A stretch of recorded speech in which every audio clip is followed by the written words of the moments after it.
I don't think. I do not think we're live. No. Hmm.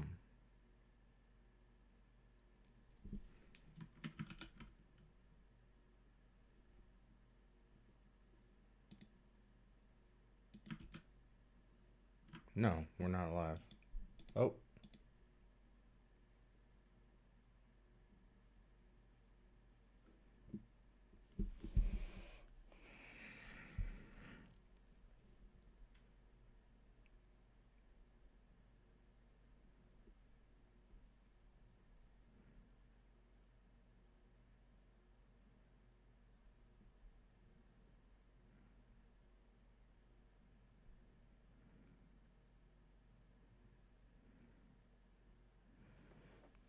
oh, that's funny how it put those on there. Interesting. Why is it not showing me live?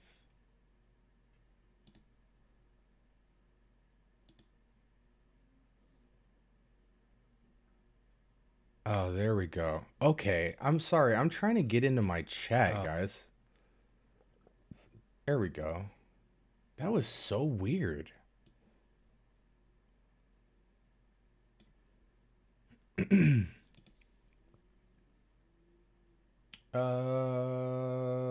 me get out of my own video.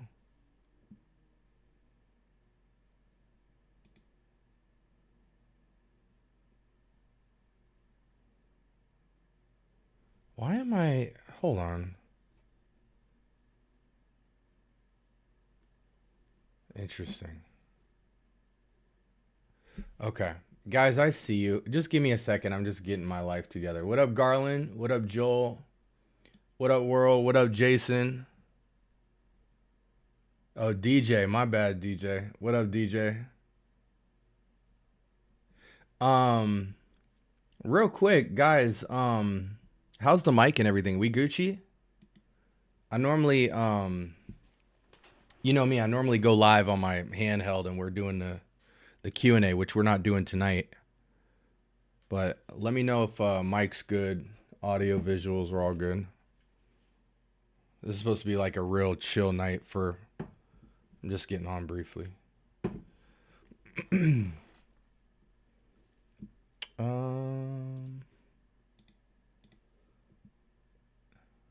We're good. We're good. Okay. Yeah. So as people start coming in here, thank you, John. Appreciate you guys, Garland, all y'all. Humble. What up? So what I wanted to do tonight, and let's switch windows here. Right now, I'm just handling some shopping, but what I do want to do is react to a couple of videos in particular. The don't miss out on the fragrances nobody's buying, the eau de toilettes, the money can't make your fragrance, the copycats are destroying your fragrance collection, I'll tell you why, and clones are changing and you aren't. So recently, if you look at the viewership, it's been quite up. And though there's other videos that have gotten a lot more views than this, the feedback has been substantial. So I wanted to go through these today and address any particular comments that I felt somebody could get value from, because there's kind of two things going on in this conversation, and I'll give you guys more context in a bit here. But there's two parts to each of these conversations. One is, have people been taking certain things that I'm saying and going way left with it and making their own argument to debate about that is a separate point from what the video is about? And I want to identify those, because it's not like that's not allowed or anything, but I want to acknowledge those. And then I also want to acknowledge people who had actually just good comments about the video in terms of feedback, and try to bring you guys some clarity on just the conversation, like push the conversation forward, right? In the meantime, as people are coming in for maybe another couple minutes or so, what I'm going to do is shop. So I want to tell you guys something real quick. Give me a quick second.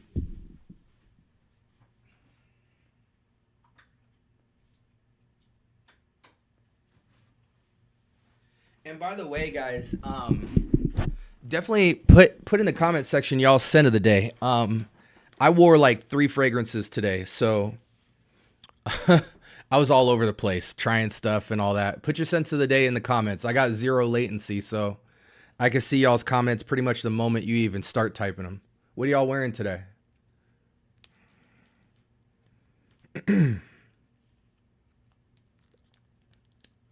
Reservation Riviera Californienne. Joel always has to say something that's in a different language that we can't pronounce.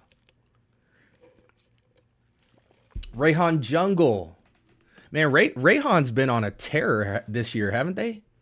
Rayhan might be responsible for the most killers in terms of like an entire lineup. Yeah, I think for a line, Rayhan's got to be up in top 3 best clone lines of latter 2025 right now.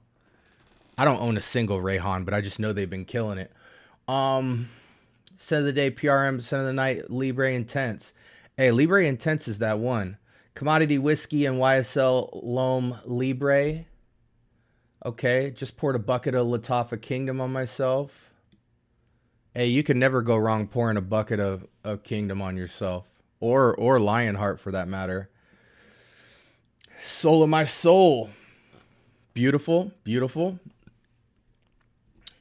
Greatest rose oud ever. Well, that means you got to send me some, world. I need a 2 ml. Send me a 2 ml, because you got to convert me. I'm the most critical rose oud guy in the world. I'm just getting into Rayhan. I've slept on them, but I'm making up. My favorites are Italia and Faro. You're never too late with clones, man. In fact, the longer you wait, the cheaper they are. Beautiful. My scent of the day was Encre Noir OG with so black bottle. It was raining today, so it's like the only time you could ever imagine wearing it. Heavy rain with a breeze. OG Encre Noir with black butter body oil. I shouldn't say body oil, a dabber oil, to kind of take off some edge. Then in the evening, scent of the night, Edge of Eden. I'm still in that. Which brings me to my kind of topic. I don't know how many people are in here, because I try not to pay attention to how many people are in my live, so I can just focus on the content. So I can just only see who's in the chat. I don't know what our numbers are at, but let's talk a little bit before I pivot and kind of start reacting to these comments. We're just gonna take like a little 5-minute break and come back. So why am I on a page looking up Chanel? So as you guys know, I've been wearing Edge of Eden. I spoke a little bit on it in the This Week in Fragrance, and so one of the things that I thought would be super helpful in creating my review of this fragrance is like going through every scent in my mind that it's even closely related to, and evaluate it among those. So like now I've put it on test strip, I've put it on skin, I've worn it to work, I've worn it casually, I've worn it at night, I've worn it in heat, worn it with a breeze. Now I want to smell the other stuff in the family of it and evaluate it amongst its peers.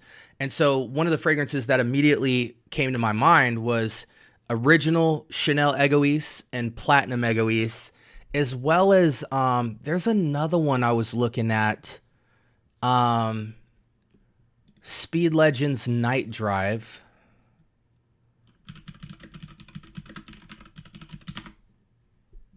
That's another one that immediately comes to my mind. And then there was another one for a silver metallic.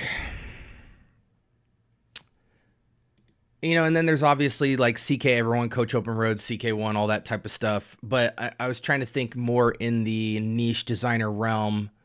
Even some of your Gucci's, your Gucci guilty-ish stuff. I mean, shoot, even Bleu de Chanel Eau de Toilette sits in this territory. Even another fragrance, Amoureude's Wet Stone came to my mind. And I was kind of like, even Ganymede.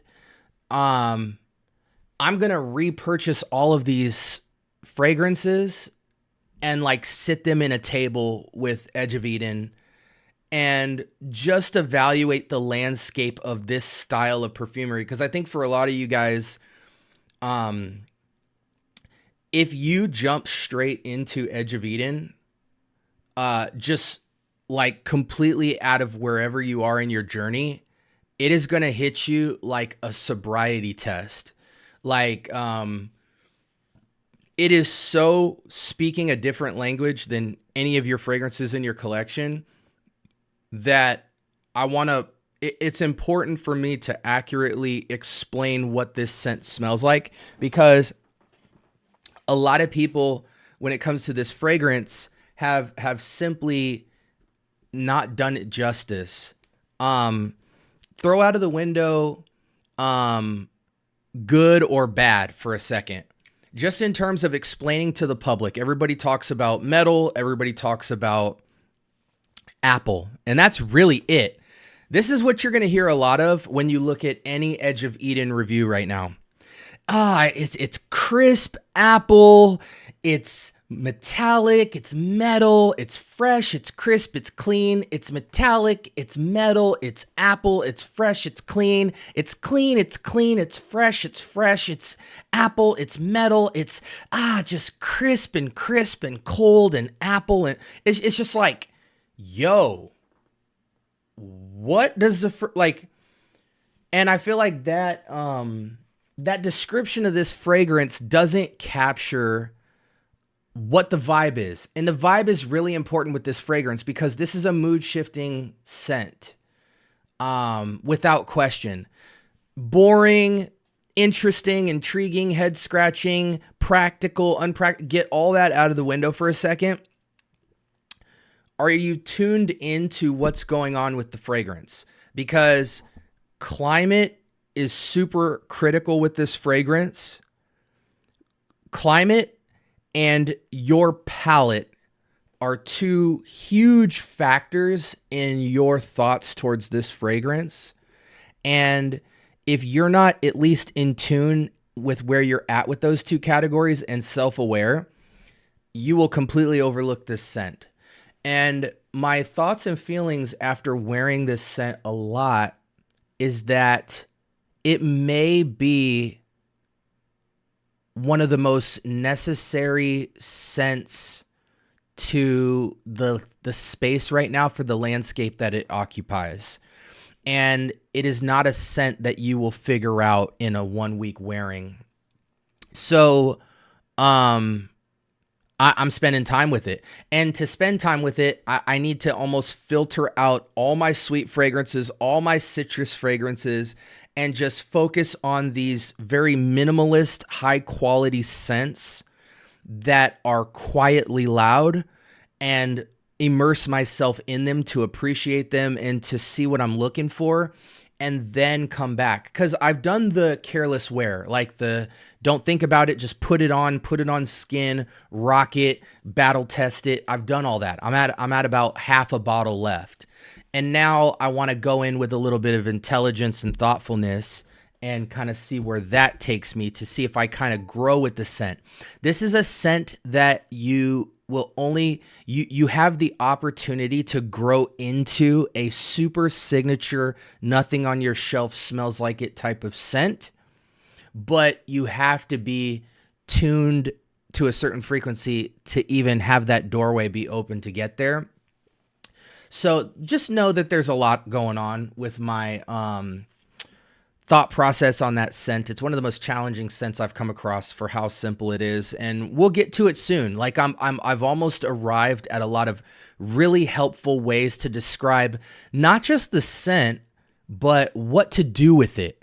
Like, what is the most ideal scenario to appreciate and gather everything you need to know about this scent? Because from there, you can make your decision. But I just think people aren't guiding you to a good place to even be ready for a scent like this. And so I need to cook a little bit. Let me cook. So we'll get to it soon. Neptune's Trident, shout outs AZ. But yeah, so I'm going through. I'm re-getting not Speed Legends, but Egoise Platinum, pulling back out my Speed Legends. Um, you know, the CK1s, the Coach Open Roads, the aldehydics, the crisp airs, the metallics, the old Gucci's, stuff like that. I'm gonna put them all in a room next to this scent and kind of evaluate that aromatic metallic niche scent perfumery and go from there. So that's what I was doing. I was shopping. Okay, let's move on. So I want to look at the comment section of 4 videos that I recently dropped and kind of just see what the commentary has been, because there's been a lot of views, and just kind of speak to them. And if you guys have any feedback as well, SB, what up? what up, man? You're on live. I'm have you do you see I'm on live right now? No, I don't actually.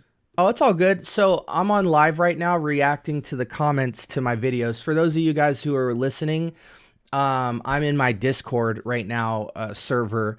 So one of our subscribers, Joey, is popped in to say what up, which I did that intentionally. I hung out in here in case any of my subscribers who have the Discord want to hang out and talk with me on the subject matter. We can do that live as well. But I'm just mainly reacting to the comment section here. So definitely tune in if you're not, Joey. Okay, for sure. What have you gone over so far? We are just getting started. Okay, so you're live on YouTube then, right? Yep. Say what's up to everybody. What's going on, guys? How you guys doing? What up? What up? Yeah, so the first video I want to look at the comment section for is the Eau de Toilette video, guys. This is the one where I said, give me the EDT.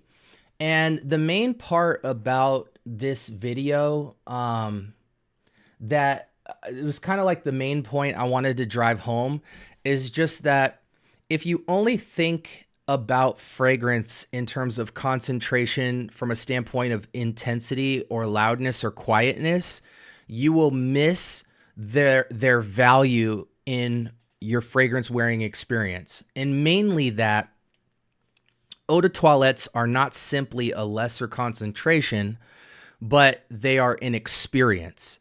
And that experience has certain things in it that the eau de parfum and parfum concentrations sometimes completely miss. And then I just gave some other supports as to why you should still keep considering the eau de toilettes. Like we talked about things like the eau de toilette is always normally the first fragrance from the set, so it's always going to be the cheapest to get into.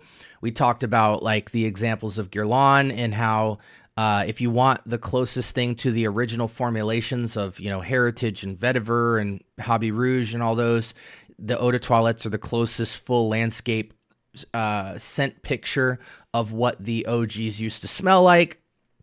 We talked about things like fragrances being lighter and brighter and the top notes feeling like they last longer versus sometimes deeper and richer is just an overemphasized single note in the composition. So like, for instance, if a fragrance goes from 15% concentration to 30, that doesn't mean that all the notes have been equally raised up to get to that 30 concentrate. Sometimes it might just be the ambroxan or the vanilla or a spice note or something gets added and that ups the concentration, but it's really just a single or couple note raise to get to eau de parfum and parfum. So you essentially get the older fragrance drowned out by a new star note. And that's what you get in a lot of the Guerlains. You'll see just a single note emphasis. So a lot of times that can destroy the complexity of a scent as well. And we just talked about a lot of things. So I want to kind of see people's feedback and kind of respond to it. So someone said, as I get older, I completely agree. EDTs project better and are more balanced. And I think, I don't think, even though I don't think that that's a generally true statement, I get where he's coming from. He's experienced eau de toilettes that, that feel like he's been in scenarios where the eau de toilette projects better and is more balanced. I don't think that that's the case across the board. Again, it all comes down to what are the perfumers doing when they up the concentration? Are they trying to bring an overall balanced increase of the same scent but richer and fuller, or are they trying to accentuate singular notes? But that can throw off balance. But I get what he's trying to say, and I do generally agree with it. Terre de Hermes EDT totally summarizes all you said, which I agree. You know, in fact, I actually have Terre de Hermes EDT right here in a travel. I wear it a lot. Even though a lot of the other renditions of this fragrance, as well as the extremes and intenses and stuff like that, for as far as the vetiver is concerned, are really amazing fragrances. But there's just something about the bright, crisp punch of the top notes in the EDT that will always make it super relevant in my collection, and it's also the cheapest to acquire. We had somebody say, for anyone interested, the strength of a perfume isn't primarily related to the concentration. That's totally true. Just because you up the concentration, that doesn't always up the strength of what you're smelling. It's primarily related to the strength of the notes used in the formula. It's like thinking the saltiness of food is related to the size of the container or the salt it came from, instead of the fact that you use salt. No shade, blah, blah, blah. Some formulas can seem weaker above a certain percentage, others at a low percentage. It's not as simple as you making it out. That's why there's skill and constant testing involved in perfumery. I don't really think I was simplifying it in this video. I think I was actually speaking to some of the points that this guy was making, that it's bigger than people are simplifying it to be. But, you know, whatever. Anyone with a collection will have found that an EDT can sometimes outperform parfums. And this is 100% true. 100% true. Even more importantly, less known is that perfume concentrations don't have to be based on materials at full strength. It can include dilutants, which makes the whole thing a bit on a marketing ploy. I feel like this was like a lot of different concepts used to prove multiple points that kind of disoriented someone from really knowing where he's coming from, but I get the general consensus of some of the things he was trying to say. Let's see. I feel like a lot of the EDTs project more than most parfums. Okay, Dior Sauvage EDT is a perfect example. Dior Sauvage EDT is fantastic. In fact, even the Bleu de Chanel EDT is super slept on because everybody's always talking about the EDP and the parfum. Usually the EDT is the best all-around version of the formulation. That's why EDT is usually the first one to drop. But as an example, for my personal choice on Bleu de Chanel, my go-to is the EDT. Okay? The decision-making process is real, but I trusted my gut when I went with the Guerlain Vetiver Eau de Toilette concentration, despite almost all content online pointing towards the new parfum concentration. This is true. Everybody online says to get Guerlain's Vetiver in the parfum concentration. There's something about that scent profile putting aside concentration when wrapped in legacy. Glad you brought this up. So on point. Wish you did it sooner, but hey, better late than never. Quietly Special from AR Dave. Yes, I do think that there's something to be said about a fragrance that is quietly special. You know, sometimes you don't always have to be the loudest thing in the room with your fragrance to smell the most important. Some EDTs are so well done that they make them weaker to sell EDPs and their parfum concentrations. I don't know how true that is. Let me read that again. Some EDTs are so well done that they make them weaker in the EDP and P concentrations. Can anybody speak to this? Is that true? Has anybody seen concrete evidence that fragrance companies dilute an EDT and call it an EDP or parfum? I've never seen that. I'm looking at you, chat. Speak to me.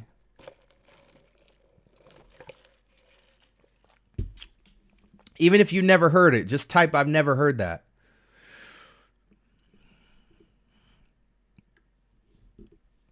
Light Blue and Dolce Gabbana is some yummy eau de toilettes, especially the Italian Love series that's not discontinued. Okay. For me, the EDT is affordable designers from discounters and allows for overspraying and layering without over projecting, but still being noticed. I love that fact too. That's another thing a lot of people don't talk about with the eau de toilettes. You can comfortably overspray knowing that you're not over smelling yourself. Yeah, I never heard of it either, John. Tom Ford Eau de Ombre leather will last 8 hours, and it's an EDT, I swear, with at least 3 hours of projection. Absolutely. I just got Prada L'Homme yesterday. This is a masterpiece. I'm guessing he's talking about the EDT. Very few EDTs last on my skin, so I rarely buy them. But I do think EDTs have their place, whether it's price, formula, or preference, or formula preference. Yeah, I mean, and that's the thing, right? It's all about your experience. Like sometimes people just buy EDTs or try EDTs and they don't have a good experience with it, so they're like, "I'll never touch an EDT again." I can relate with that as well. Yeah, skin chemistry is always a thing.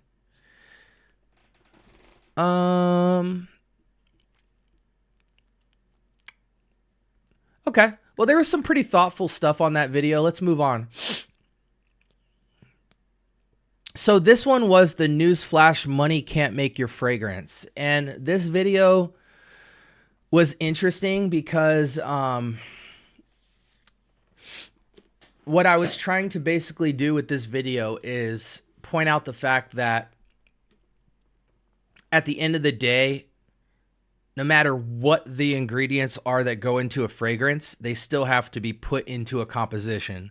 So the way I like to explain it is like,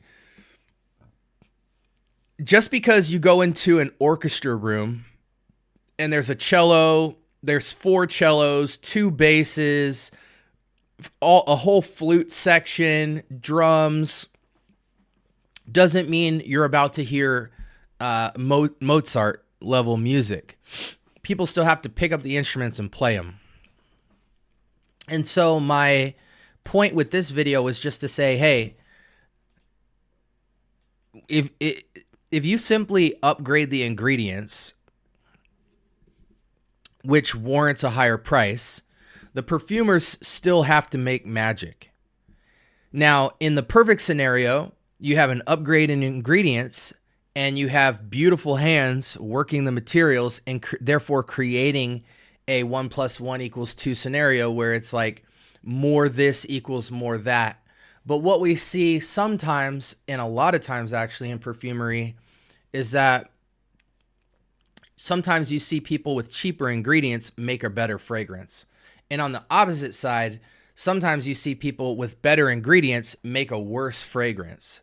So the hands that mold the clay still have to mold the clay to get you to where you want to go.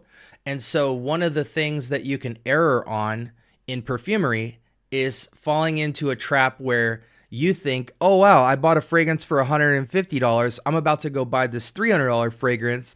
I'm going to expect a much better double the experience. And that's not always the case, because at the end of the day, and this is another error where like following a certain perfumer can lead you astray as well.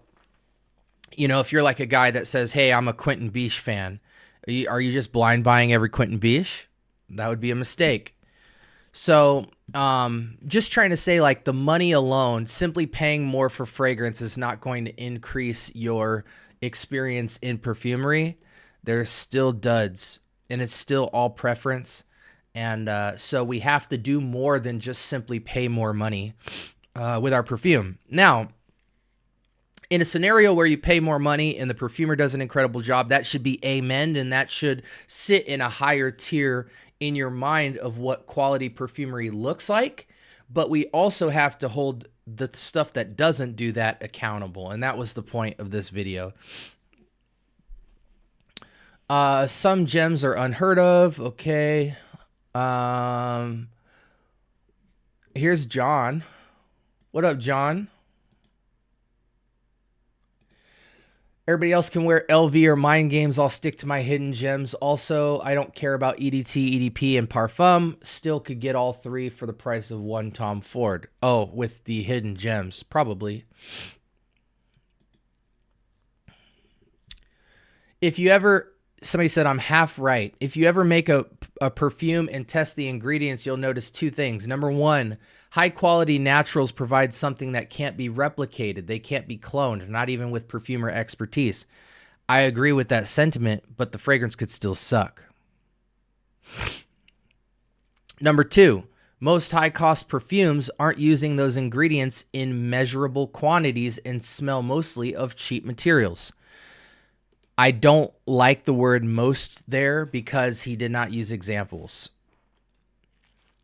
I don't like when people generalize a statement like that. Most high cost perfumes aren't using ingredients in measurable quantities and smell mostly of cheap materials. But overall, you're right. Price doesn't necessarily indicate better quality. That was my only point. You should never buy something just because it's expensive.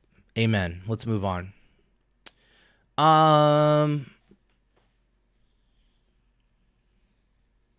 Jean-Paul Gaultier Ultra Mall versus Rifle's Oud Noir Icon knocks your point home for me. Same notes, different chef. There you go. Also, Chanel L'Homme Sport Eau Extreme versus Mancera Cosmic Pepper is another one. All right.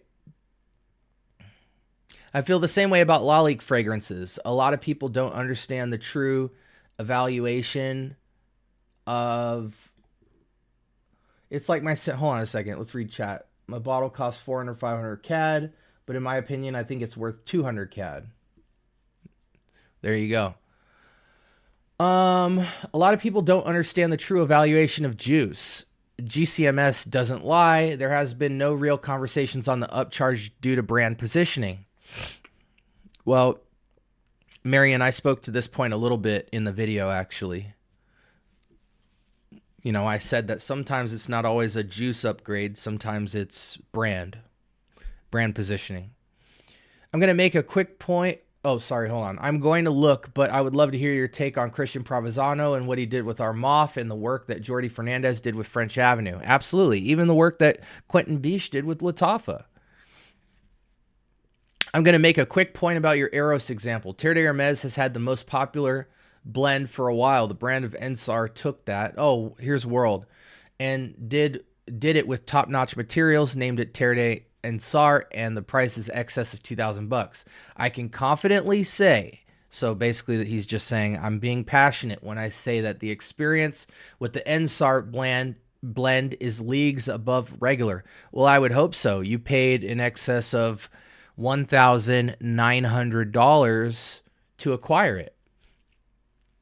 It indeed was a juice upgrade. I hear what you're saying, but I have to respectfully disagree. It's not about the price of materials. It's harvest. Well, it is about the price of materials. That's definitely part of it. It's about harvest quality, distillation methods, all the sorts of things that factor into some of these prices. Well, two things I would say there. Number one, you're not about to convince me that your fragrance costed $1,900 more because of the harvest and distillation. Never. You're never going to convince me of that. And number two, it's a different point altogether. Because at the end of the day, a chef still had to chef that creation. But nonetheless, if you pay, and people sound off in the chat, please, I'd love to hear your guys' feedback on this. If you pay $1,900 more than you're typically used to paying for a fragrance, I would hope that you could say without a shadow of a doubt that you got a juice upgrade. And at that point, I would even question if it was even worth it, because it's like I could upgrade from water to champagne for an excess of $300 to a few $1,000s. Will I though? No. It's out of my league. I don't care to drink, $2,000 wine. But I might try $500 wine.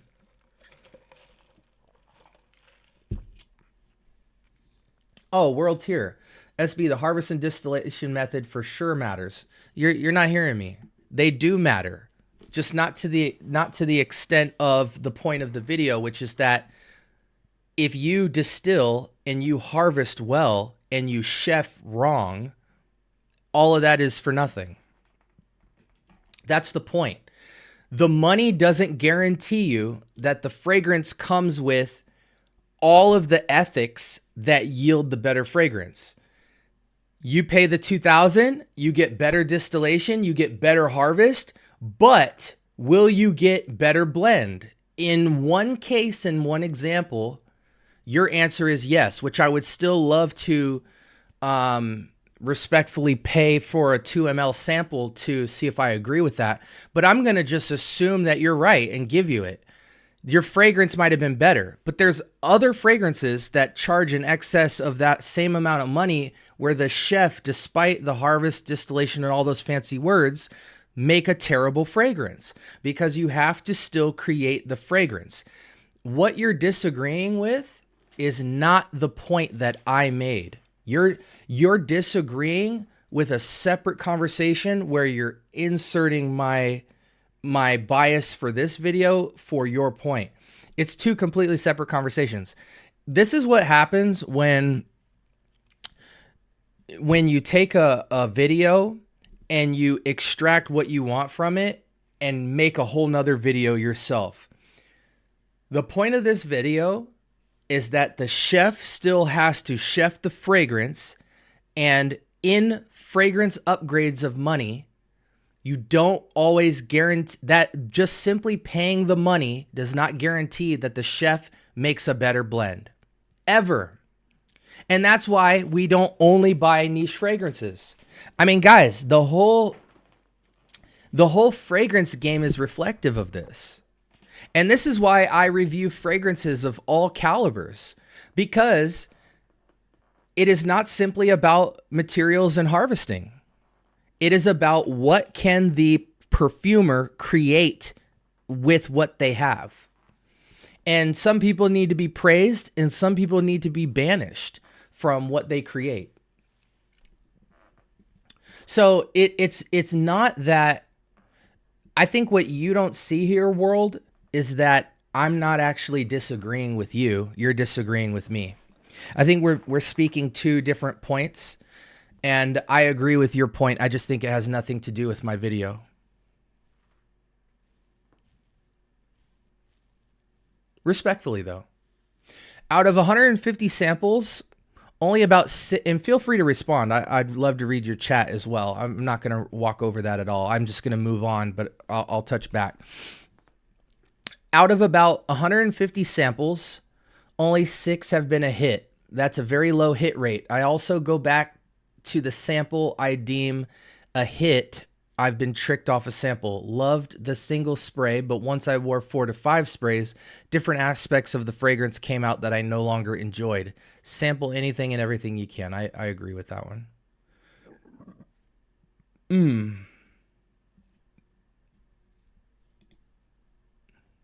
Please do, world. Please do.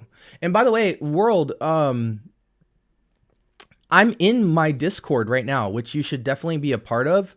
So when I do these reaction videos, you need to just be in the Discord, because you could go in the Discord right now and we could have a little square off for a couple of minutes and you could actually vocalize your points. So you need to be in the Discord. So the next video is copycats are, and by the way, let me let's go back to the window here. Copycats are destroying your fragrance collection, and I'll tell you why. So I forgot what the heck my point was of this video. Today we talked we talked about redundancy. Yeah, we talked about how, like, there's so much redundancy in Fragcom that when you overconsume the same thing, it's so much easier for you to get blown away by a fragrance. And so the not only is you guys keep buying redundancy, and that's what's making your tolerance very low for having a high set of expectations for a fragrance. So you're very easily blown away, which is why all of these clone releases, and even new designer releases keep getting such high praise for like a month and then nobody talks about them ever again. I was saying this point earlier, like these days with the clone game, like I don't even have to evaluate clones anymore because all I do is just wait 6 months and see if you guys are still talking about them. You know, so there's fragrances like the Rayhan Aquatica and things like that that people are still talking about months later. Okay, yeah, I'm going to go back and try those. But I don't even review stuff that is new release anymore because everybody's just going to glaze it like a freaking ballpark Frank. So I'm not going to just believe any of it. I'm just going to wait to see if you guys are still talking about it or if it was just clickbait. That's also why I don't review the day 3 fragrances right when they drop anymore, because it's just a glaze fest. That's why I can't wait till you guys see the review I do with Michael Paul. Oh, real quick, guys. By the way, tomorrow, follow these people because I'm getting interviewed tomorrow by Can We Be Fragrant?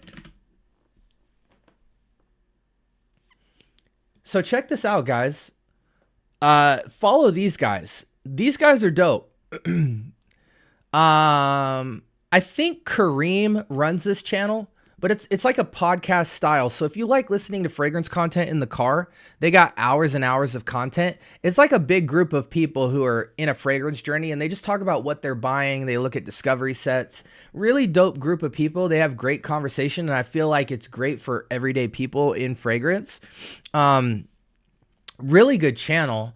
But I will be getting interviewed by these guys tomorrow night at 5:30 Pacific. Let me put the times in the chat. So interview SB, let's see, interview will be 5:30 p.m.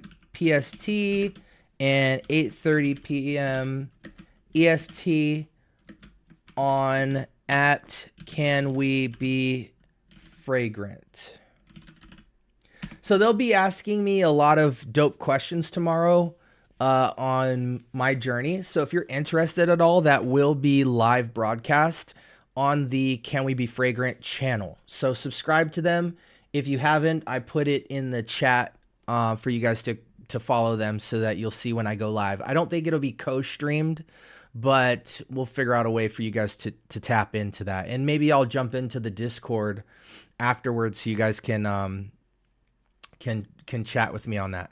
Okay, so let's look at the copycats conversation.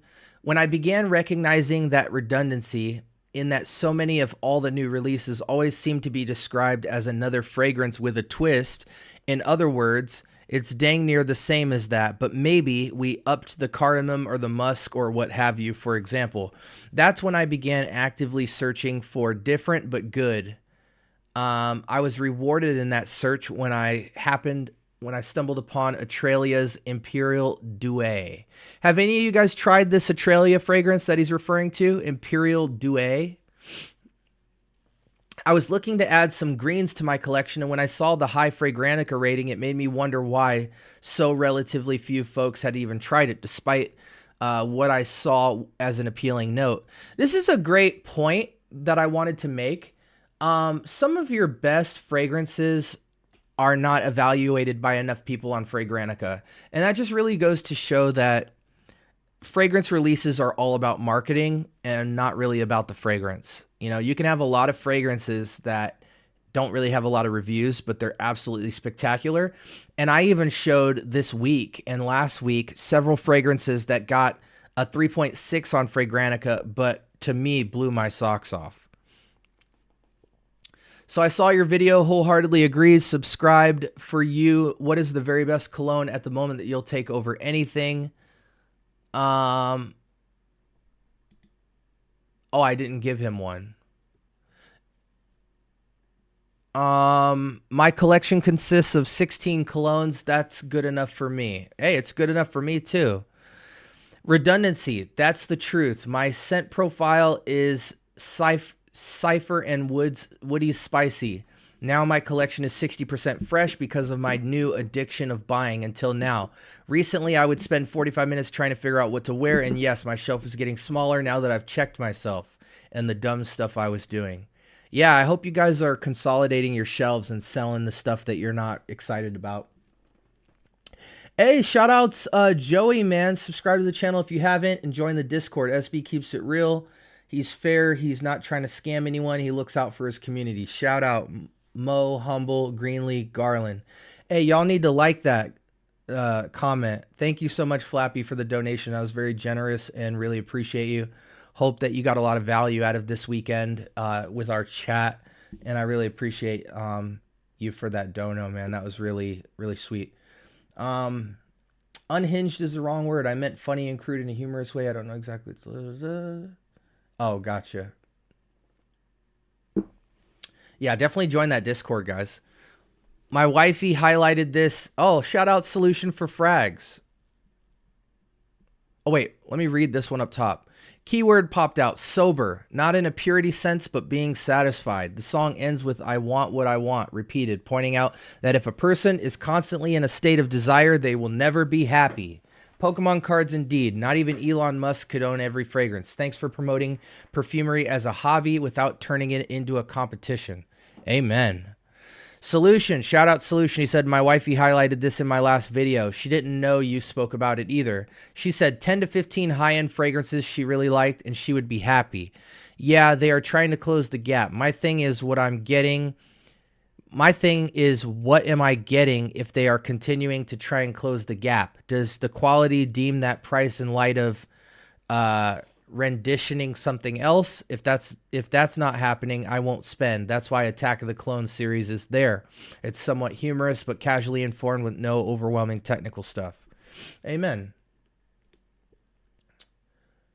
Yeah, Rifle Ale's Oud Noir icon is awesome. Hey, I've got every Rifle Ale fragrance. I only bought one bottle, but I have 5 mLs of every fragrance from the line.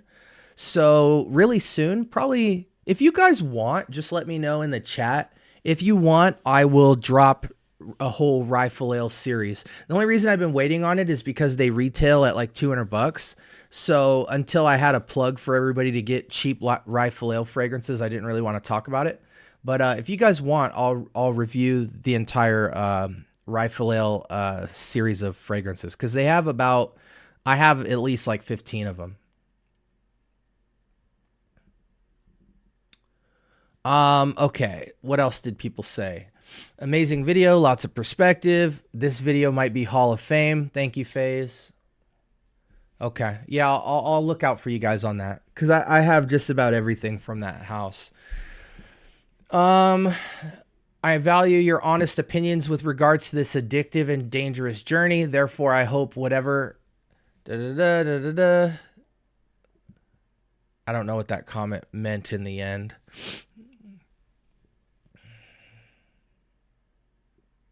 Went from 80, cut out all the cheapies and extremely synthetic stuff down to 29 now. The goal is 10 to 15 since I have overlapping scents. I look at the fragrance hoarders online and some are just too far gone. I was headed that way. By the way, did you guys see recently Cologne Boy? I think that's his name. Did you guys see he claimed that he had like 3,000 2 or 3,000 fragrances, and since coming to Jesus, he's going to... I think he said he had 3,000 fragrances, and since coming to Jesus, he's going to get rid of 1,500 fragrances out of the 3,000, and then out of that 1,500, he's going to cut that in half and sell them, something like that. So he's going to knock his collection down to like 700 or something like that. Did you guys see him say that? Rifle ales go for 180 to 200 each, and I got 3 of them for 165 because of SB. Hey, he said it, not me. Yeah, 5,000. Okay, yeah, so he said he had 5,000 fragrances. He's going to cut that in half and give them away, and then he's going to take 2,500, split that in half, and then sell half of that. And I forget why he said he's doing that. I think he just said he was losing sight of stuff, but... we'll see how that impacts his channel. When you're a young kid, life feels more serious than it actually is sometimes. I'm not negating his genuine concern, which was that he was just kind of over consuming and chasing fame. But I also believe that when you're young, you do a lot of physical outward things to try to solve an inward issue. So I hope that whatever he does, he could solve it at the heart level and not necessarily think that because he did some kind of dramatic thing in his life that's going to change things. Because, it's like you could sell 5,000 fragrances, but then buy 5,000 other things in some other random area of your life. He didn't want to be a hypocrite. Okay. Yeah. We'll see. I hope for the best for him. I like when people are bold and do dramatic stuff, so we'll see how that plays out. The realization hits home. Oh, here's Maurice. The realization hits home to the lowly consumer and content creator. My reasons for downsizing definitely include redundancy. Speaking of which, Maurice, did your package get to me yet? Let me know.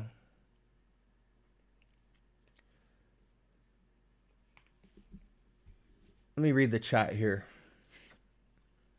Cologne boy got infected by the same bug as Jeremy Fragrance. He did. I think Jeremy had way more problems than fame. But I do get your sentiment. I don't think Cologne Boy's going to start preaching, especially at his age on YouTube. But I definitely like that he is bold enough to sacrifice some of his followers to kind of focus in on something. Okay. Yeah, Maurice, definitely text me on DM when that stuff gets to me. If you actually took your time and studied blends and perfumers, you would only buy 2 to 3 times a month, if that. I doubt many people are even spraying the things they buy. Well, that's a fact. I mean, I'm surprised when I talk about fragrances with you guys that I could show you guys. Like sometimes I watch my videos back to make sure that they're valuable to you guys. And it's funny, like I'm surprised how much juice I run through. Cause I'm like, with how many fragrances I have, there's no way I could wear them all. But somehow I still seem to drain a bottle. Maybe I overspray too much or something. But there's just like hundreds of fragrances that I talk about every month. And I'm using them. But it is a fact that most people aren't wearing what they're buying. But I mean, on the flip side though, world, like how many fragrances have you got rid of? You know what I'm saying? Like we like, whether you're the guy with 30 frags, 50 frags, 100 frags, several hundred frags, all of us in FragCom are buying fragrances and selling them because we're not wearing them. So it's one of those things where like sometimes to make a bigger point, we'll say certain things, but we're guilty of them just as hard. I think, I don't think that, and I'm interested to see your guys' opinion on this. And matter of fact, let me switch cams just to, get serious for a second here. I don't think that if you have a big collection and you have certain bottles that you haven't used or that you've only used once, that you're a hypocrite or that that's like some type of indication that you overconsume. I don't think that at all. Overconsumption is an individual heart level conversation because as a collector, how many books do you own that you don't read, that you get to later in life, different things like that. I just think it's a bigger, I think there's more to that conversation, but I do know without a shadow of a doubt that we should be, this is my thing. Let me just keep it simple. You should not have fragrances on your shelf that you have fallen out of love with completely. So if you have a fragrance on your shelf that you haven't worn for whatever reason, but you love the fragrance and you've tried the fragrance and you've worn the fragrance and you have a connection to the fragrance, it belongs on your shelf. Now, if you have a bunch of stuff on your shelf that you've outgrown or that stuff just beats it and you've fallen out of love with it, but you've kept it on your shelf because you bought it, that I think is a problem.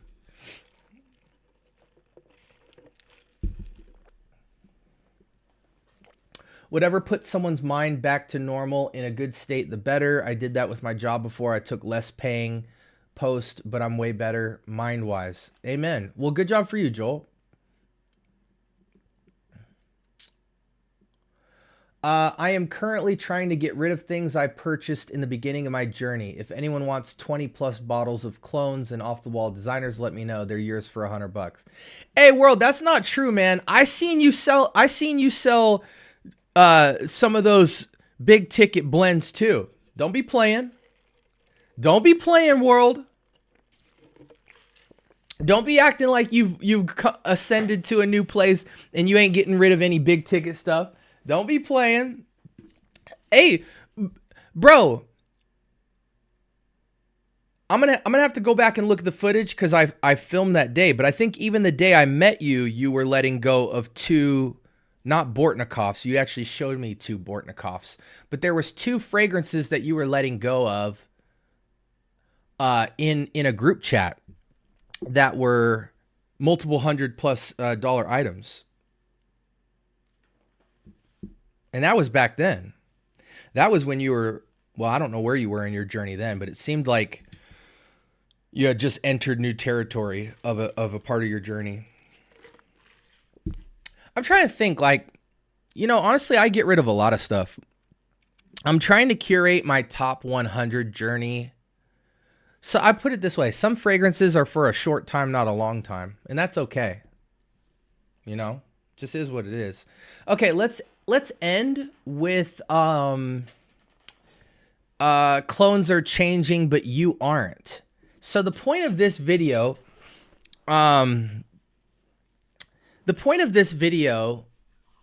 is to basically say that clones used to be $20-$30 on average. This was a couple years ago. Now the average has moved up to $50 or $60 for the low. And the premier, air quote, clones are now like $70 to $120. And oftentimes that's the low discounted price. They retail for $150 to $250 now, which is insane. So the whole point of this video is to say that now that the new floor has gone up for how much clones cost, are we still going to overconsume them? And a lot of people took this the wrong way, but I'm interested to go back to some of the content of the comments. Prioritizing the buying experience over the wearing experience is very real, and it's one of the biggest problems with clones in Middle Eastern houses. I bet people who buy conservatively and who actively test designers in the store and only buy something after it really pulls them in have a way better experience than someone who hoards up a vast amount of colognes unless they are the content creator. What's going on with clones, frankly, is just fast fashion. It's destructive consumerism, and the quality of creation is also decreasing. Call me wild, but I think people deserve the best, not necessarily the most expensive, but the best according to their specific taste and what they personally love out of a fragrance. Having one fragrance you are obsessed with is better than 5 you are 80% happy with. I agree with that. Which makes you end up wearing less, and that 20% end up losing on fragrances that you are very happy with in the moment. Yeah, I just think people need to slow down. Man, I was the biggest Lattafa and Armoff guy 8 months ago. I did just this, kept justifying it because of the cheapness. I was encouraged to start buying this. Oh yeah, this was where I walked through like the way we convince ourselves that we're saving money, and then ultimately we still spend a niche price because we'll just buy 15 clones. Also, when I have a designer on my shelf, I treat it like my Chelsea boots. There's a feel to it. When I have a bunch of clones, I just don't feel the same way. You guys agree with that sentiment? Do you feel weird having a bunch of clones? I now focus on high quality that's as close to 4 seasons as possible. So versatility is important for him. This insight is how I like my fragrances, well developed. Oh shoot, my bad guys. This insight is how I like my fragrances. Well developed, some complexity, and unveiled statement right under your nose. You definitely hit the nail on the head with this one. Rocking my top 7 all year long. 7 fragrances all year long. Can you guys do that?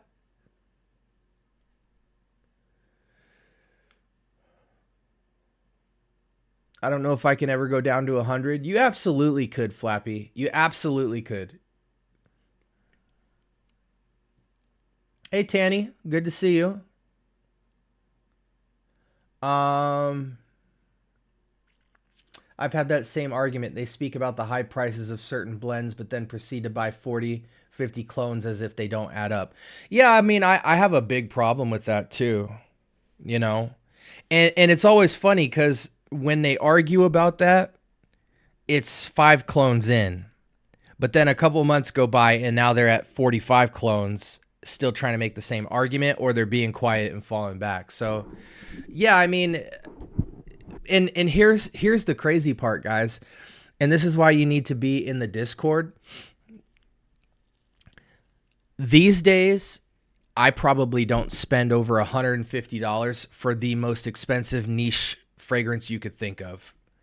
I've found how to get vintage, niche, indie, artisanal, all that stuff for under $150 across the board. So that changed everything for me. And once I saw how many different ways I could get it that low, my perception of the fragrance game completely changed. Have you tried Bulgari Wood Neroli? Of course. It was my signature spring summer scent when I was younger. It's a great scent. What up, Harvey? What up, bro? How you been, man? I'm gonna have a heck of a time getting under 100, but I'd love to outside. Oh, gotcha. Yeah, I mean,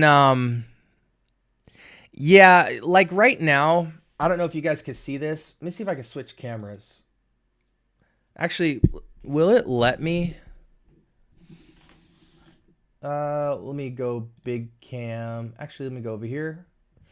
I don't think it'll let me.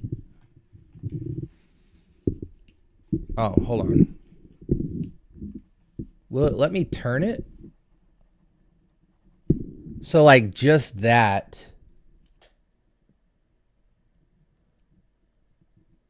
And then all of those, there's like 6 drawers right there full of sealed product. And that's just one half. Like that side right there has just as much fragrances as over here. So there's probably realistically in my collection, are we good? Realistically in my collection, there's probably my top 100 is like a top 250 right now probably. And overall, bottle wise, I probably am sitting on probably 300-400 cents, but it is what it is. I'm a fragrance reviewer.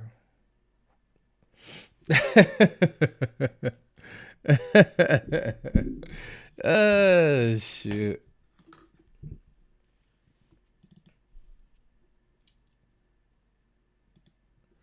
Yeah, world. Everything. Hey, listen. Hey, for people in the chat, let world know. Am I capping at all when I'm saying I've found everything at least under the $150 price point? Put cap in all caps if I'm capping. There's plenty of people in here who were in the class last week, who are in the Discord. Have I found a way to get anything under the sun for pretty much under the $150 price point? Anyone from my Discord, respond to him.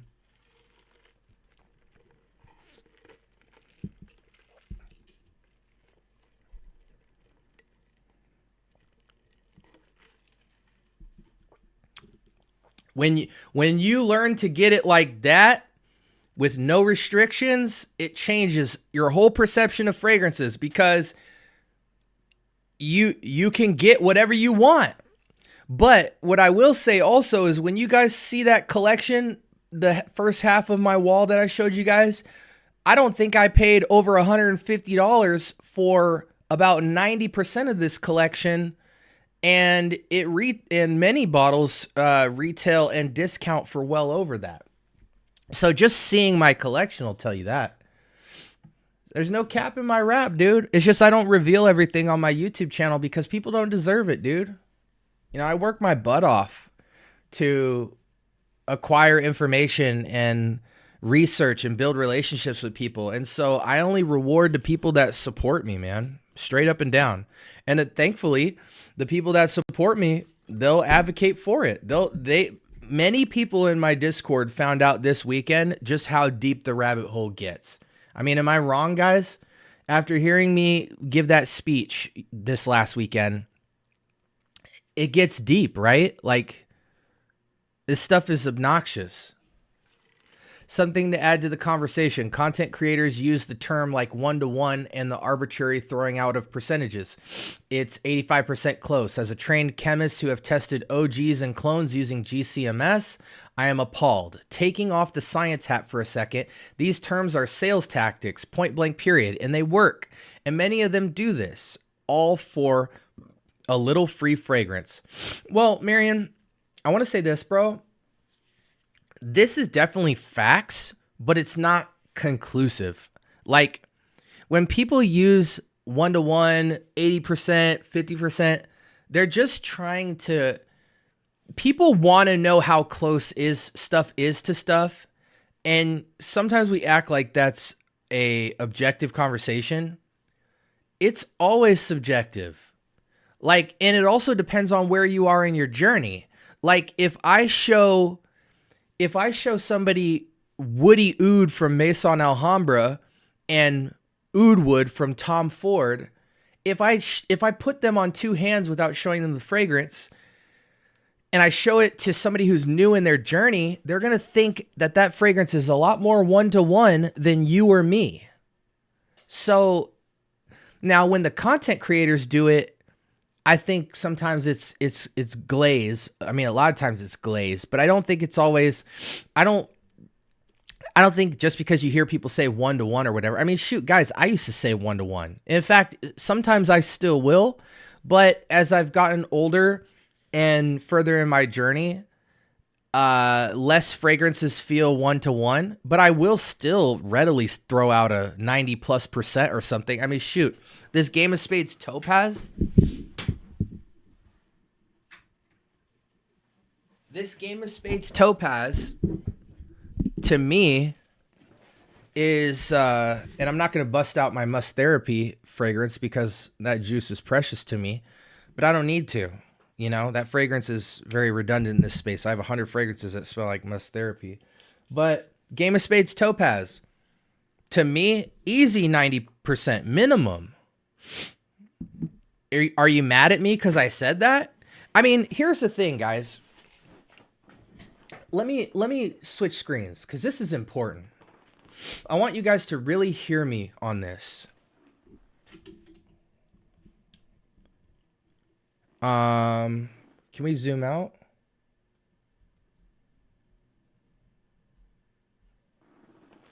I want you guys to really, really hear me on this. Okay? As long as the guy who's saying the 80, 90% one-to-one, whatever, as long as that person has the OG right there with them, I can never argue against that. I could say I disagree, but I'm not going to make a whole argument against him on that. I respect the fact that he has both fragrances in front of him and he's speaking about it.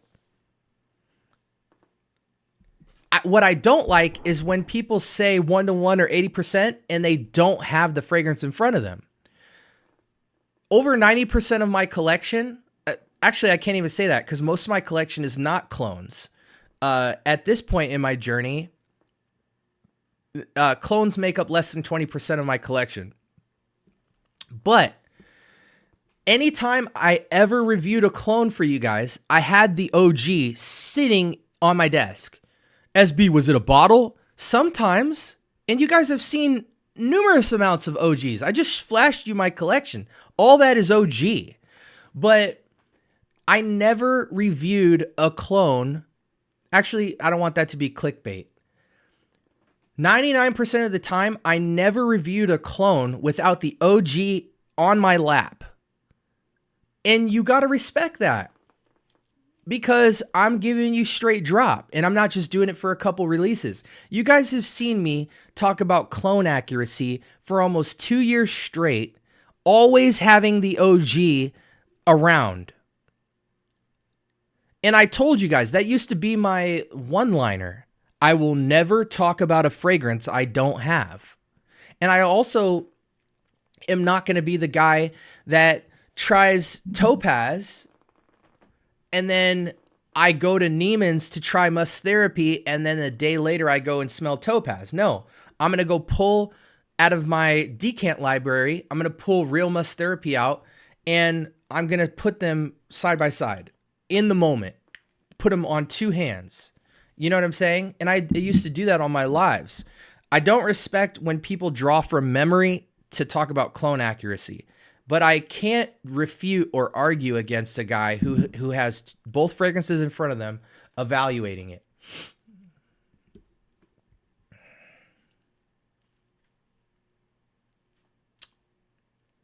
Absolutely, absolutely.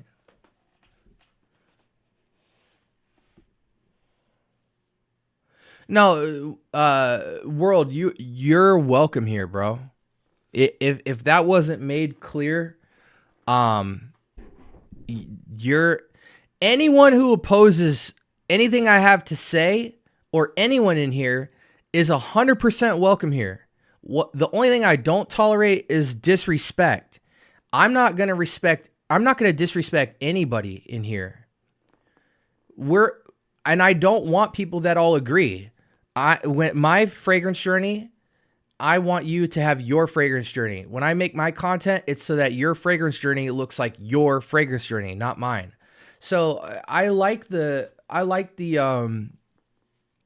disagreements. It will never take me off my square. We are all grown men and women here, except for Flappy.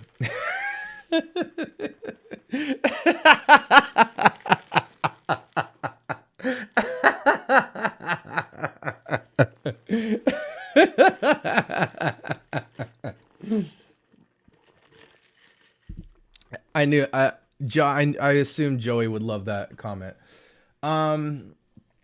Let's see.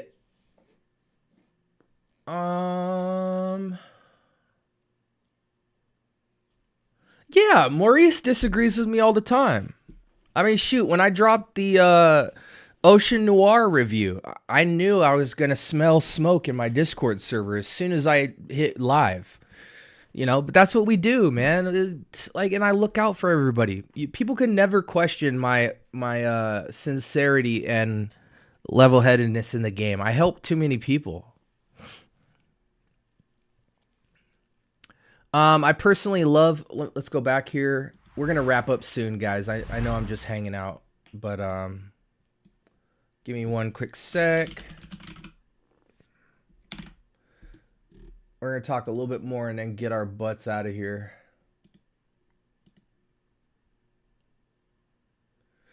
What else we got? Oh, you ain't find it. No. I ain't telling you how to get NSAR for 150. You said you paid the $2,000. You said you paid the $2,000. Unless you telling me you got a decant to make that whole argument. We ain't doing that. It's a pretty big problem. I catch myself that it's better to get a single bottle of high quality that you'll enjoy and wear than just buying and buying. Recently catching myself looking at blah, blah, blah fragrances as clones. I'm just catching myself because 45, 6,500 for a bottle is still a lot of change. Then at the end of the day, it's just stuff. But I think a lot of us want to have a good journey or experience new smells. I have over 100 bottles. Granted, about half are cheapies or clones. It's still stuff I enjoy, but I'm catching myself when will I ever get to wear? Because if I keep buying, then yeah, okay. So yeah, I mean, I agree with this, you know. You start accumulating and you're like, man, am I ever going to wear this stuff? There is a solution. If you don't spray 6+ times, only buy decants. Oh, guys, by the way, I want to mention this. So one of the things I'm super excited about rolling out this year is the Price is Right. So with Price is Right, it's a decant segment where we're gonna take scenarios of $100 budget all the way up to $500 budget, and say if you only had $100, $200, $300, $400, $500, we're gonna go through 5 different scenarios, 5 different budget types, and I'm going to design a decant kit that will go all 4 seasons for the entire year. It's going to be more difficult to pull off on the $100 budget, but I have a sequence, right? So Price is Right takes a budget, and we're going to make a decant samples pack of travel sprays and decants. And we're going to find special occasion fragrances. We're going to pick a fragrance for each season. And the premise is that the premise of this topic is not to see if you can get fragrances for the whole year for that price. The premise of this segment is to show you that whether you only have $100 for the year, all the way up to $500, that you could, with just $100 to $500, you could wear a niche fragrance every single day and try new niche fragrances every single year if you wanted. If you only had to get enough ml to last 365 days for the year, but we could only do it through decants, but build a bigger collection because we're decanting, we're going to try to build the most swaggiest decant bundles that'll last you 365 days with a $100 budget, $200 budget, $300, all the way up to $500. And then I will print that decant bundle out so that you guys could purchase it. So say you're somebody who's like, SB, what are your recommendations if I have $200 to wear upscale fragrances all year and stand out? You can't buy a bottle. You have to buy a decant or traveler bundle. I'll put a list of everything I would buy with that budget, and then we're actually going to test it. And then we're actually going to do that for the giveaways too. So we're going to make a $100 365 bundle, a $200 365 bundle. And each time we hit our 1,000 mark on the subscriber growth, maybe at 7K or something, we'll give away the $200 365. We'll call them 365 bundles. And each Price is Right setup, we'll give that away to a subscriber and let them wear niche fragrances all year long and talk about their experience with just the decants and all the different stuff they got to try out. Because here's the theory. Why be stuck with a bottle when you're at a place in your journey where there's so much you haven't tried? So are you willing to sacrifice not having like your shelf looking like you don't own a bottle, so you don't need a shelf? Are you comfortable just owning like a little closet space or a little backpack full of decants for the sake of being let me ask you guys a great question. Would you rather have 5 niche fragrances of your choice? I want everybody in the chat to speak on this. Would you rather have 5 niche fragrances in 100 ml of your choice? All have to be fragrances under, let's say, $400 or $500. Nothing that retails higher than that you could pick. Would you rather have 500 ml bottles or have the ability to wear a new niche fragrance every single day for a year? So I come to you, I say, hey, you get 1 year to wear fragrances. You either have to wear the same 5, but you get to pick whatever you want. 5 fragrances, you're locked in for a year. You could only wear those 5. Or you could wear a new niche fragrance every day for 365 days. What would you guys pick?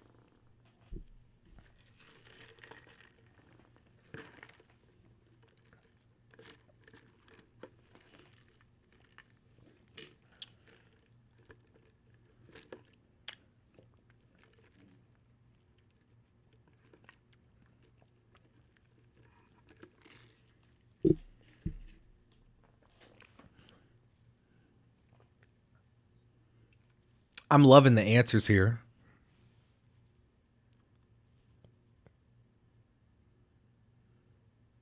It seems split right down the middle.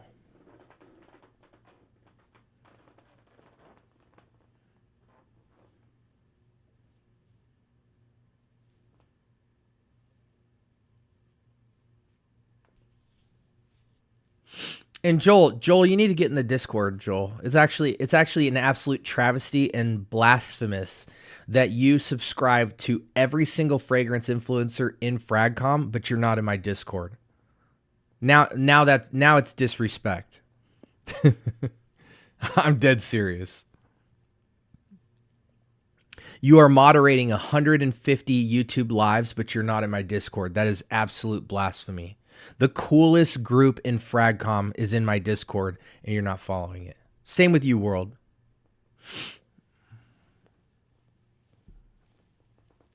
Uh, I will update. Matter of fact, let me look. Does the Copycats video have it?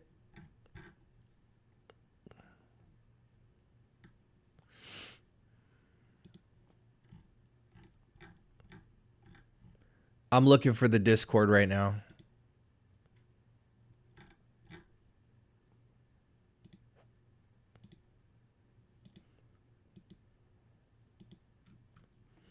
It's split down the middle. That's interesting. Half of you guys would prefer a new fragrance every day, and half of you guys would prefer just having 5 bottles. But see, most of you guys who said 5 bottles have 100 bottles. So I mean, your life seems counterproductive to that conclusion, because you could both wear a new fragrance every day or wear 5 fragrances every year.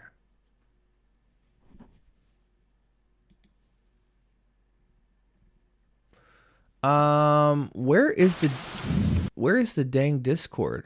Here we go.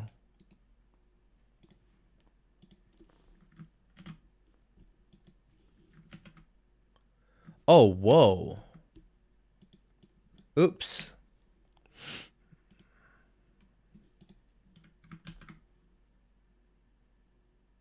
It should be this, guys.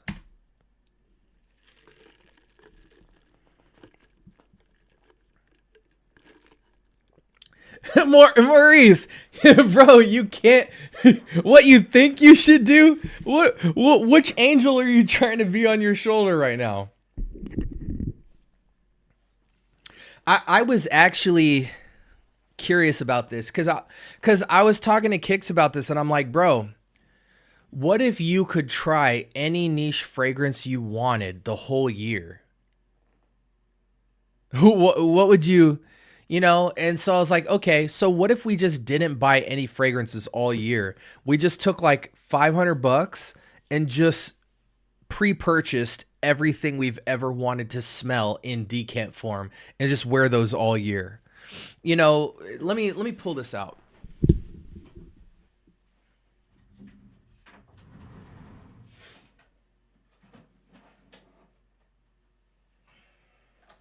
By the way, guys, I'm like super excited about the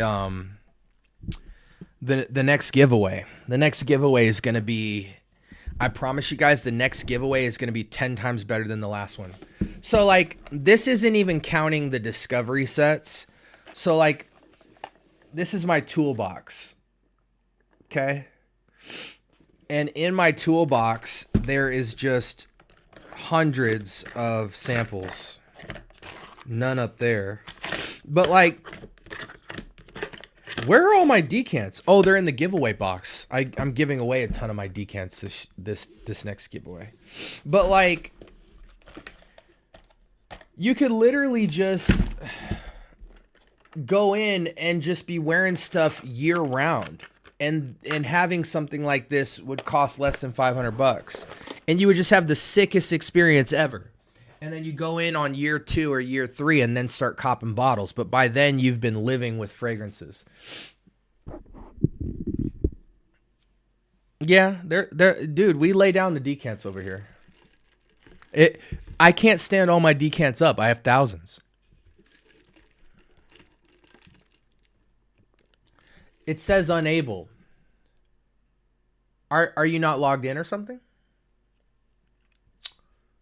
Maybe I might have to make a new Discord link. I'll post a new Discord link in the community chat tonight or tomorrow. The thing about a new niche everyday option is that do you get to pick them or are they random? No, you get to pick them. You get to pick exactly what you want to wear every single day for 365 days a year.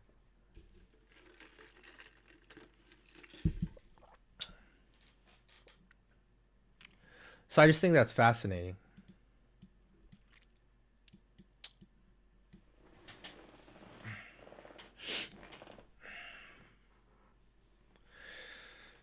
Okay, so anyways, the whole point to this, guys, was I wanted to, respond to.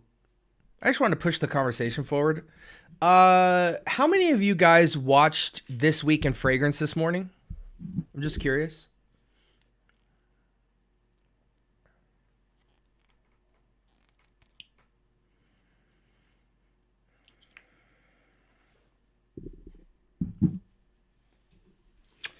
Definitely, if you haven't, go watch it because I'm talking about a lot of controversial stuff for this channel.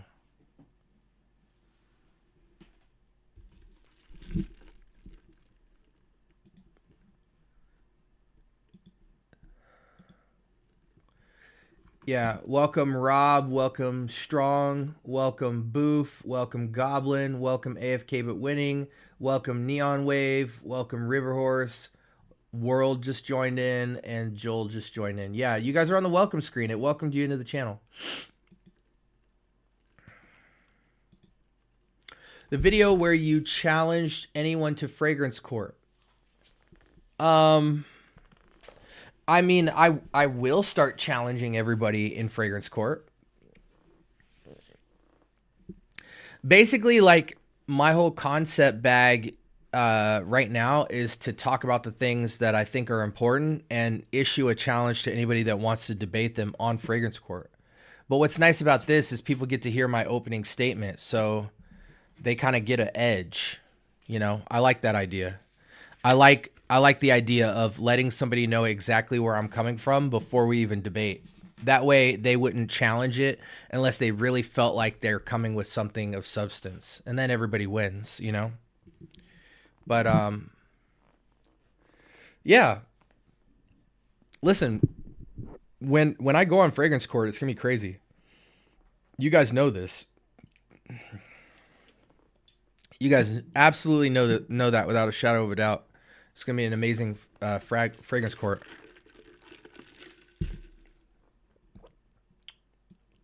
Appreciate you guys for joining the Discord. Trust me, you'll get a lot out of it. In fact, most of the people in here are subscribed to the channel or in the Discord. But yeah, I mean, fragrance court's going to be dope.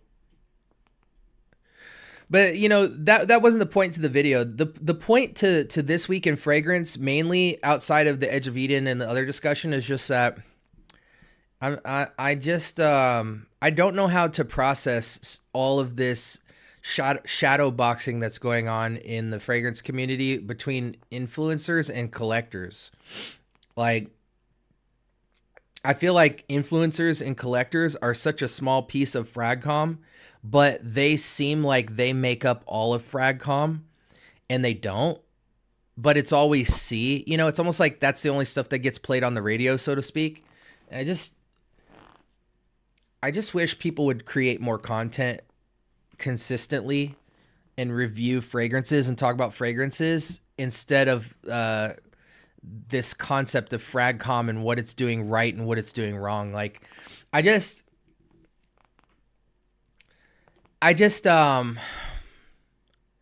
we are grown men.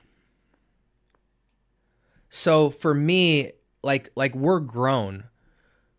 We don't have to do anything anyone tells us to do. We can live the life that we want to live.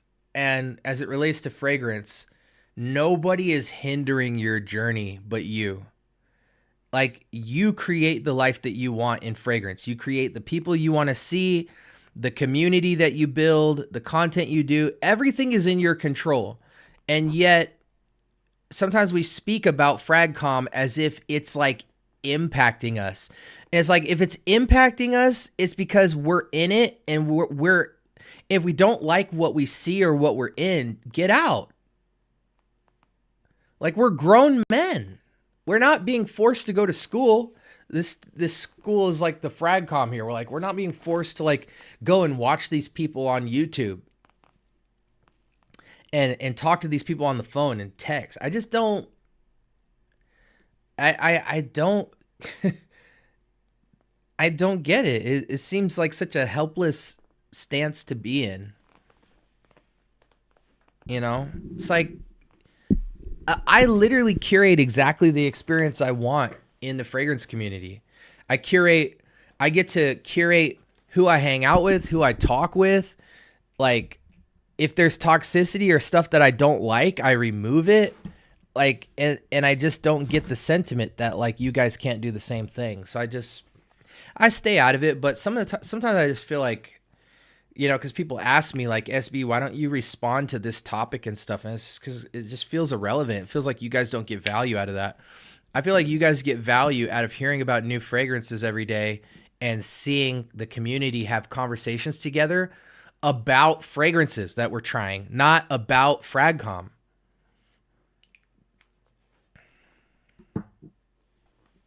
I think any conversation related to Fragcom is something that only content creators and collectors care about.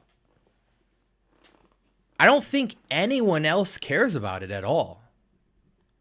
Like genuinely, guys, most of you guys are collectors in here. Be real with me. I don't care if you have a different opinion than me. Do you care about these community conversations about Fragcom?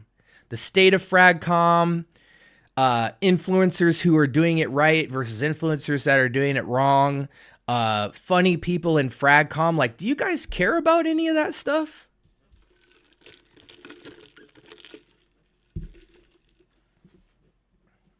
Help me, enlighten me, guys.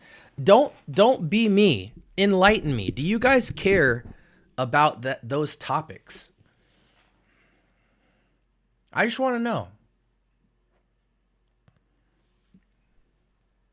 And I'd love this to zoom out a bit.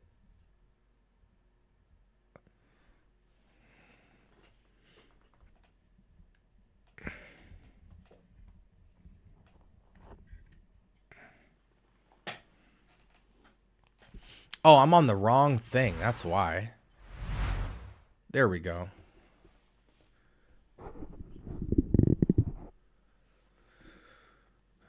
What up, Johnny?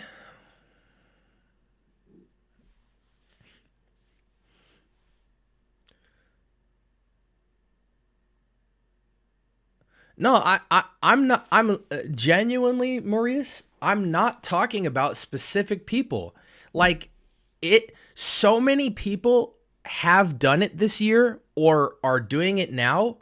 I'm not shadowboxing. I'm not calling out a specific person. I don't have a specific person in my mind. There has been so many influencers that have done this. You could throw a rock and hit somebody who's talked about the state of Fragcom or whatever. I genuinely am not doing this to call out a particular influencer who I saw recently, and I'm like, I'm genuinely just asking you guys in general, like, because in the last week or 2 weeks actually, I've seen like over 10 guys do this, and throughout a whole year, all of them do it. But I just want to know from you guys, like, do you care? Do you care about, you know, do you care about influencers that have, like, just even anything, like people who are fake, people who aren't fake, people who are capitalizing off of you, people who aren't, the state of Fragcom, realness, fakeness, any, like, do you guys care about that stuff? Because I thought all that is like boring. Like, I thought like you guys just cared about fragrance reviews and discovery sets and community events and cared about people talking with other people about fragrance and the entertainment side of it. I didn't think you guys cared about any aspect of it.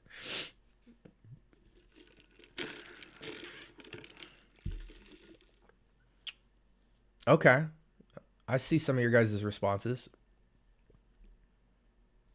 Daily driver for spring from Parfum de Marly that you can recommend. Looking for a beast mode performance in sillage. I love that word, sillage. From Parfums of Marley, you have Galloway. As far as fresh, Galloway, Sedley, Cassius. Oh my gosh, somebody nail me to a cross. Um, Castley, Sedley, Galloway.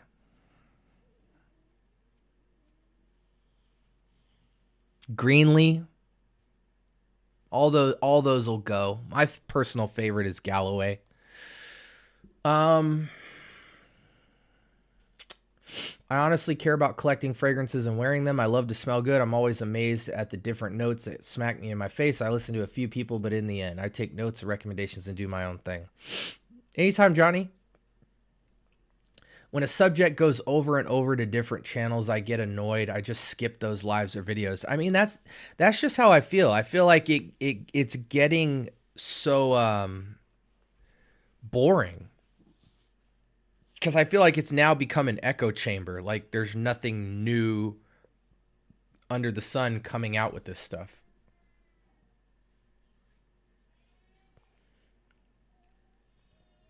That's what I thought, man. I thought you guys get the biggest rush out of finding fragrances you never heard of and hearing your favorite influencers speak about it and people in the community interacting with each other, smelling fragrances and discovery sets, learning about events, learning about perfumers, learning about houses. Like I thought that was the fun stuff. I didn't think like looking at other people's journey and analyzing it was of value to you guys. But anyways, are there any last minute questions before I get out of here, guys?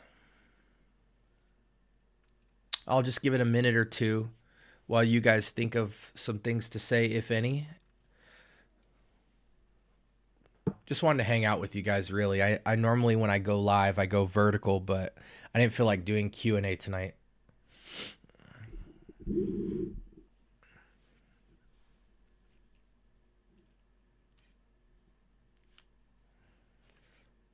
Yeah, understandable. Understandable.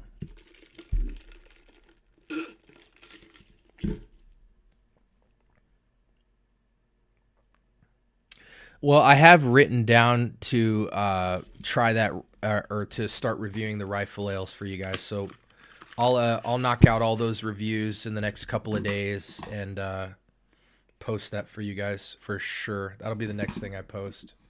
Oh, while you guys are here, let me give you guys some you know, I like rewarding people who support me with like exclusive content. So again, I get interviewed tomorrow at 5:30 on the Can We Be Fragrant channel. Let me show you guys what's in the canon for upcoming stuff I already have done. So let's switch screens. So this is the stuff I have done so far. Can we biggie size this? There we go. So I finished the Etat Libre d'Orange discovery set, which was a huge accomplishment for me because it was 20 fragrances. We've got some Electimus in here. We're going to finish the Game of Spades. We started the Lorenzo Pizzaglias, the Born to Stand Outs, the Zaharoffs, Electimus, Zaharoff. I'm getting low. 1, 2, 3, 4, 5, 6, 7, 8, 9, 10, 11, 12, 13, 14, 15, 16, 17, 18, 19, 20, 21, 22, 23, 24, 26, 28. Okay, so we still got a month worth of content. So that's just to let you guys know what's up and coming. Again, I appreciate you guys for coming in here and supporting me. So I want to give you guys some exclusive content. I don't understand the drama that's behind fragrances. All the TikTok drama gets old fast. That's where the difference between influencer, reviewer, etc. It's about money or community views. It all depends on what the channel is in search to get from people watching. I don't even think it's as deep as that, though, Joel. I just think people are bored.